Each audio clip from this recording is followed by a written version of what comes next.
much. My name is Melissa Garren. I am the COO and Chief Scientist at Pelagic Data Systems.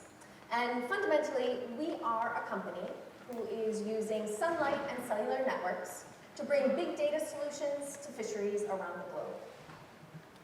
Fisheries, why are we thinking about them? As Jake already mentioned, they feed 1 billion people in developing countries worldwide, and food security is a real issue that is prominent everywhere. 1 in 8 people go to bed hungry every single night. Furthermore, the intersection of overfishing and climate change is driving vessel owners in many parts of the world to seek out new funding streams and new sources of revenue.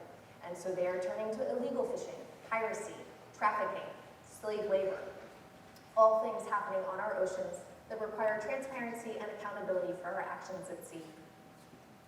So our technology helps shed light into the actual behaviors, human behaviors, and our activities at sea, taking away these shadowy places for these atrocities to hide.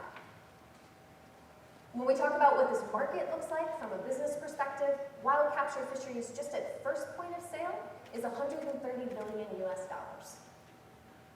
And a full 50% of the seafood coming into the supply chains globally are coming from what the United Nations Food and Agriculture Organization, the FAO, deems small-scale fisheries. So these are small canoes, small boats, non-industrial vessels. And that makes up 95% of all fishing vessels in the world. So technology really needed to find a way to get transparency and accountability to these smallest vessels that have never had access to this type of data collection before. Prior to Pelagic Data Systems, they really were nowhere to be seen on the map at all. So what did we do? We came up with a very simple device. It's a solar-powered GPS.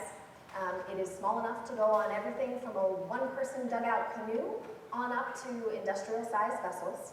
And it is collecting data 24/7 about where the boat is going at sea.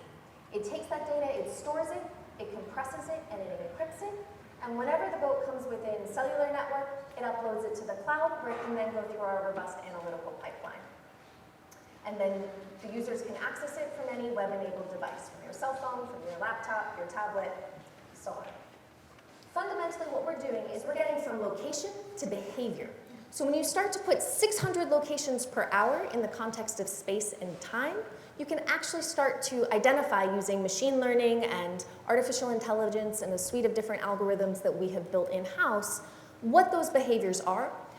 Here you're looking at a simple example of a fishing trip where the transit is colored in red and the fishing in blue. But we can start to do really fine-tuned parsing of this data to tell whether you're fishing with nets or with traps, whether you're fishing with one type of net versus another net, and so forth. The data density that we're able to get, and that we're able to get for a small fraction of the cost of the current industry standard, which is satellite-based vessel monitoring at 1 location per hour, we're getting 600 locations per hour. That data density allows us to find hidden behaviors at sea. So what you'll notice in that first inset on the left, you're comparing a track collected with our hardware versus the prior industry standard on the right. You'll notice that they actually come into port in this first insert in the red box, which you can't see at all in the hourly. So they could be offloading or onloading people or product that you would have no idea with prior technologies. And then in bright red, you're able to see where the fishing is actually occurring. So in the past 5 years since we founded Pelagic Data Systems, we've found that there is a huge demand and need for this type of service and transparency. We are now operating in 40 different countries, tracking thousands of boats worldwide. We have another few countries slated to come online before the end of 2019. And we have collected 1.6 billion locations of fishing vessels at sea over this time period. We directly serve governments and industry. Within industry, we serve clients across the whole supply chain, from individual fishermen on up to end retailers selling to consumers. We also work with academics and NGOs, and we do a lot of work in the multi-sector space where many of these multiple sectors are at the table, multiple stakeholders that are working on different fishery improvement projects collaboratively. We have an incredibly strong leadership team with experience across the telecom industry, marine science and conservation, as well as supply chains and labor rights issues. And we're even starting to hit the mainstream. So you can find us in the theaters, thanks to Leonardo DiCaprio, where he has created a film on some of our work in the upper Gulf of California with the endangered vaquita. And we've been incredibly lucky to have a huge array of prizes coming our way of late. So we can thank National Geographic's for Marine Protection Prize that we are working in Thailand for. We just found out yesterday that we've been awarded an Inspire Challenge Award for work that we have been doing in Timor to build data systems for some of the most impoverished fisheries in the globe.